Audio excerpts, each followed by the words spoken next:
Bonjour à toutes et tous, je suis l'adjudant-chef Arnaud Malézieux. Je suis responsable du recrutement de l'armée de l'air et l'espace sur le Finistère. Je suis géographiquement situé au 8 bis rue Colbert, au CIRFA, qui veut dire Centre d'information de recrutement des forces armées. Mon job, c'est de faire connaître le recrutement de l'armée de l'air, qui propose une cinquantaine de métiers différents.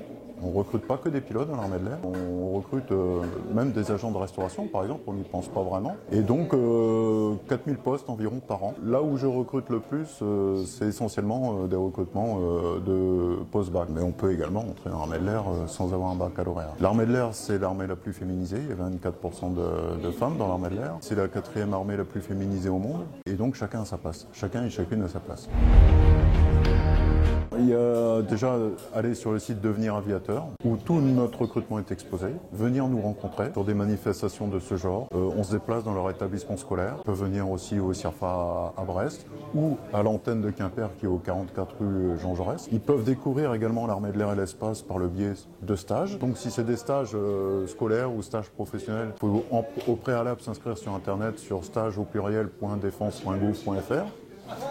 Et s'ils souhaitent faire une préparation militaire, c'est également possible, c'est-à-dire un stage d'immersion de 12 jours au sein d'une unité de l'armée de l'air. Ça passe également par internet. Donc réserviste au pluriel, .défense.gouv.fr ou au 02 98 22 07 70. À partir du moment où un jeune postule à l'engagement, on lui fera passer toute une série de tests.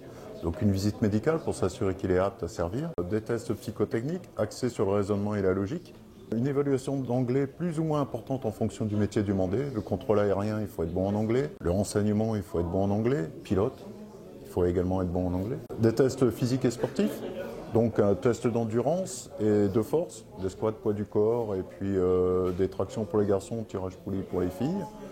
Et ensuite, c'est entretien de motivation. Donc ça, c'est le parcours de sélection. À partir du moment où le jeune réussit son parcours de sélection, il aura donc une formation militaire suivi d'une formation professionnelle. Et cette formation professionnelle, il ne la découvre pas dans le sens où, quand il fait acte de candidature, il nous indique les métiers qui l'intéressent. On ne choisit pas pour lui. Donc on a des jeunes qui viennent des filières générales et qui partent sur des formations mécaniques et aéronautiques. Voilà, la formation est comprise et rémunérée. C'est parfait. J'ai des exemples flagrants. Par exemple, j'ai un jeune qui était venu me voir avec un bac pro boulanger. Il ne pouvait plus être boulanger dans le civil, il était devenu allergique aux acariens de farine. Donc il s'est engagé comme fusilier de l'air. Voilà, il voulait un métier de terrain, donc son rôle c'était de sécuriser un site qui appartenait à l'armée de l'air. Il a fait ça durant 3 ans. Il a passé les sélections en interne pour devenir sous-officier et donc profiter pour changer de spécialité.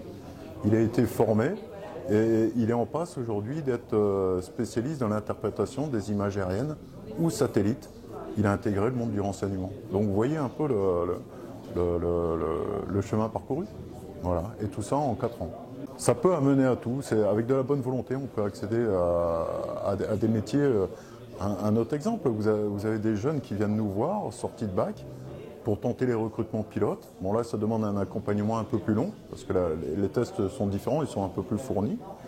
Et il n'est pas rare de voir des jeunes intégrer des formations de pilotes, chasse, transport, et hélico, voire pilote à distance, c'est-à-dire pilote de drone, mais les gros drones, hein, pas les petits, hein, avec un bac plus 1 en poche, quoi. Hein. C'est pas rare, c'est pas connu, mais c'est une réalité.